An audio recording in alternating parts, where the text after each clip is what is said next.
In 1251, Mindaugas, his family and many Lithuanians were baptized. The church, built in Vilnius, became a cathedral at the request of Pope Innocent IV, and Mindaugas became the king. Bishop Kristijonas, his clergy, and proselyte Lithuanians formed the Catholic Church of the country. It was small and weak, surrounded by pagans, but protected by the king and directly subordinate to the Pope. Archbishop of Gniezno Falcon ordained Dominican Vitas as the Bishop of Lithuanians in 1253. His diocese was to be to the south of the Kristijonas dominion. It was sought to baptize southern Lithuanians and Jotvingians as well. However, neither of the pastors managed to gain a foothold. The activities of Kristijonas ceased in 1259, and Vitas finished his in 1255. Since the middle of the 13th century, a lot of Orthodox believers became subjects of the state. The Lithuanian dukes used to convert to Orthodoxy.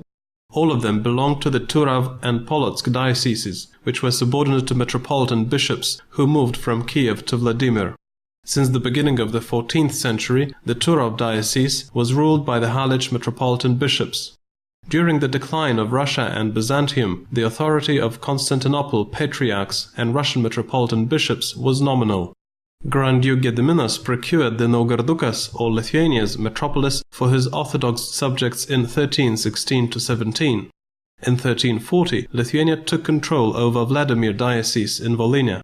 In competition with Moscow, which took over the Kiev rights, Halich and Lithuania metropolises were abolished and re-established several times. All 7 Orthodox dioceses controlled by Lithuania were united under Lithuania's metropolis between 1354 and 56. The Bryansk diocese was added later. The court of Algirdas's wives, Maria of Vitebsk and Juliana of Tver, were a clear source of orthodoxy in Vilnius in those times. At the end of the 14th century, the Russian town in Vilnius had 11 churches and 2 monasteries. At that time, Lithuania also controlled the Smolensk diocese. Franciscans appeared in Lithuania in Vytenis's times. Under Gediminas they had churches in Vilnius and Naugardukas. Dominicans were also present. Nevertheless, Catholicism remained a foreigner's affair and did not spread. The gates were opened for it after Jogaila's baptism. In 1387, a church was rebuilt and consecrated in Vilnius castle, and dukes and noblemen were baptized along with townspeople. 7 parishes were established, including Ukmergė, Maišiagala and Nemenčinė parishes. At the will of Pope Urban VI, the castle church became a cathedral in 1388. The Vilnius diocese encompassed the larger part of the state, all provinces except for Samogitia, southern Russia, and initially Trakai Duchy. Southern Russia had Vladimir and Kamenets dioceses, and since 1405 the Kiev diocese, which existed on paper only. The Council of Constance established a diocese for the Samogitians as well. All Lithuanian dioceses were actually subordinate to Gniezno, but the local elites exercised greater influence. There was a lack of priests, and especially priests who would speak the language of the proselytes. Canons were appointed as parsons. Until 1430, there were only about 40 churches in both dioceses. Almost all of them were functioning in towns or townships, the centers of regional government. Apostolic activities weakened in the aftermath of the battles of Grunwald and Pabaiskas. In the middle of the 15th century, they were overshadowed by administrative activities. Priesthood began coinciding with knighthood. Nevertheless, Catholicism continued spreading, especially during the times of Casimir and at the juncture of the 15th and 16th centuries, when new parishes were being established. The requirements for the clergy increased. Some of the newly graduating priests had completed their studies at Krakow University. Catechization was impeded by the lack of schools and the shortage of funds. Due to the absence of preaching, religious truths remained incomprehensible to many laymen whose life continued in the traditional order of customs. When the sovereigns chose Catholicism and began restricting orthodoxy, the metropolitan bishop for Lithuania and Kiev moved to Moscow and ruled all Ruthenian and Russian dioceses until 1406. The metropolis was moved from Lithuania in 1415. There were many Orthodox parishes, but they were small. Spiritual guidance was confined to prayers and religious truths were not explained. Little effort was made at preaching. After the fall of Constantinople, all Orthodox dioceses in the Grand Duchy of Lithuania were placed under the Kiev metropolis in 1458. Relations with Catholics did not change, although some efforts were made during the century to unite Catholic and Orthodox believers. Nuo XVI amžiaus trečiojo dešimtmečio Lietuvoje plito laisvamanybė. Vilniuje kaip Liuterio šalininkas. Beginning with the third decade of the 16th century, libertinism was spreading in Lithuania. Professor Abraomas Kulvietis, or Abraham Kalvensis, was gaining fame in Vilnius as a disciple of Luther. Reformed faith spread through the efforts of the Grand Lithuanian Chancellor Mikalojus Radvila, Mikolai Radzivil. Since 1553, he published works on Reformation and organized reformists.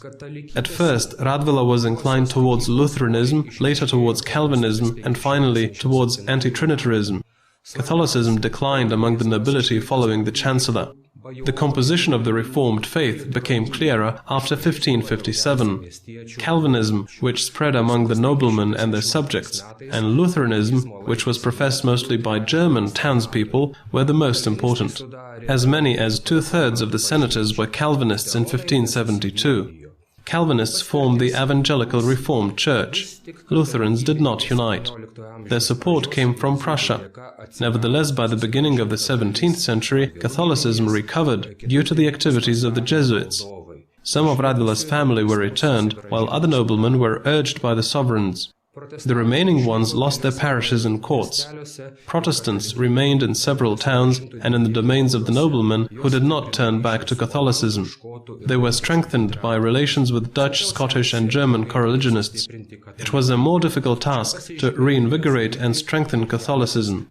Jesuits and several bishops achieved special distinction in this endeavor.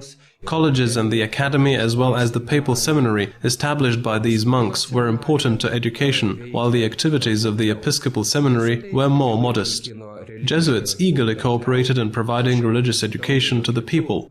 However, many others, including even pastors, had a condescending view of the commoners. They were readier to communicate with their equals, even the heretics. The number of fraternities and monasteries increased at the end of the 16th century. Preaching was more widespread, piety deepened, and there was a growing number of people who understood religion. An important event in the life of Catholicism and Orthodox believers was the Union formed in Rome in 1595. When it was declared in Lithuania's Brest, a smaller part of the Ruthenians did not join.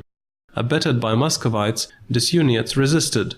However, after the sovereign recognized their bishops in 1632, Orthodox believers began functioning openly again. The reorganized Basilian order offered the greatest support for the uniates. But there was a lack of support from Catholics and a shortage of educated clergymen. The uniates were regarded as inferior. Soon the fight turned into a civil war, and since 1654, an interstate war. The Union grew stronger after Moscow's occupation in 1655 to 1661. By the end of the 18th century, all Orthodox dioceses except for Mogilev's joined the Union. Meanwhile, the old believers who did not recognize the reform of the Orthodoxy began to flow in from Russia. Between 100,000 and 180,000 of them settled in the Grand Duchy of Lithuania by the end of the 18th century. In contrast to the West, Catholicism was as strong as ever in the 18th century. Protestant confessions shrank, and only few Orthodox believers did not join the Catholics. Vilnius and Samogitian dioceses covered a vast area. There were 729 churches there in 1772. Spiritual guidance intensified, and charitable work was performed by Bonifrats, the Sisters of Charity and Rothschilds. For example, the Hospital of the Sisters of Charity in Vilnius treated 379 patients in 1779. Piarists, Jesuits and Basilians who taught Catholics Latin and Greek ceremonies were growing stronger. There was movement from scholasticism toward pragmatic teaching. When the nationalized education system of the Jesuits declined in 1775, the Educational Committee under the guidance of bishops managed to sustain it. Vilnius University experienced a glorious period. Pastors modernized episcopal seminaries. The committee established a seminary for teachers and many parish schools. The Vilnius diocese had 330 schools and as many as 79% of students of common descent in 1777. Thus literacy spread among the people and the number of educated people increased. Dar iki pirmojo Respublikos padalijimo. Even before the first partition of the Commonwealth, Russia's Catherine II interfered into Catholic affairs. In 1772 and 95, Catholics were separated from the Pope. Having arbitrarily reorganized it, Russian emperors attempted to rule the Church through Mogilov's bishops. They sought to create a Catholic Church independent from Rome.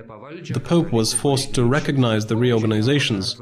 In the aftermath of the 1831 uprising, the authorities exiled priests to Siberia, closed down most of the monasteries, and forbade giving sermons freely. Orthodox dioceses were re-established in 1833. The Union was abolished in 1831, creating the Lithuanian Orthodox Diocese, while the training of Catholic priests was moved to St. Petersburg. The Concordat of 1848 gave a possibility to preserve the influence of pastors. Starting from the times of Bishop Matthäus Valentius, priesthood lost the characteristics of a social state. In the aftermath of the 1863 uprising, Lithuania came under an extreme anti-Catholic campaign. 32 churches were closed, schools were Russified, monastic life was nearly forbidden, chapels and crosses were razed. Orthodox believers received unconditional support. Attempts were made to Russify Catholics and force them to convert to Orthodoxy. The Catholic Church was preserved by the priests who did not identify with the Tsarist regime.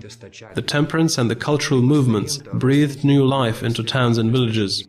However, modern nationalism created confrontation between Catholic Lithuanians and Poles. Lithuanians were discriminated against in the Vilnius diocese.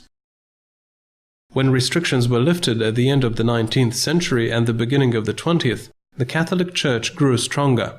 New churches were built, and priests studied in Western universities. Cultural and societal associations were founded. St. Casimir Society published books and other publications. Lithuanianized priesthood was oriented towards the social needs of believers. The Church was still split by the conflict over Vilnius, however. Mandatory religion courses and parish registration were introduced in the re-established state of Lithuania in 1918. Catholic organizations and the press were strong. Monasteries were reopened and became Lithuanian again. The activities of Catholic social and educational institutions became more and more prominent. The ecclesiastical province of Lithuania was established and dioceses were reordered in 1926. Women appeared to be religiously more active than men in the practice of religion. Some negative things could not be avoided, however, as some of the prosperous people were only formally Catholics.